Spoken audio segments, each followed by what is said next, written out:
குறுக்கெழுத்து போட்டி. இன்றைக்கி என்னென்ன வார்த்தைகள் கண்டுபிடிக்கலாம் பார்க்கலாமா? இன்று பழங்கள். இங்கே இருக்கின்ற வார்த்தைகளில் 3 பழங்கள் மறைந்திருக்கின்றன. உங்களுக்கு பிடிச்ச பழமான்னு தெரியல, ஆனால் 3 பழம். அது என்னென்னு கண்டுபிடிங்க பார்க்கலாம். கண்டிப்பாக இந்த பழம் எல்லாருக்கும் பிடிக்கும். யோசித்து பாருங்கள். நல்லா எல்லா பக்கமும் யோசிங்க. மேலிருந்து கீழ், கீழிருந்து மேல், இந்த பக்கம் அந்த பக்கம் வளைச்சி கண்ணை உருட்டி பாருங்கள். கண்டுபிடிச்சிங்களா? பதில் சொல்லட்டுமா? முதல் பழம் மாதுளம். கண்டிப்பாக பிடிக்கும்ல எல்லாருக்கும். உள்ள முத்தாக இருக்கும். இரண்டாவது முந்திரி.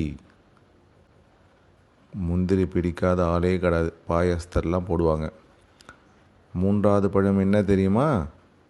அதுதான் பப்பாளி. முந்திரி, மாதுளம், பப்பாளி 3 பழங்கள்.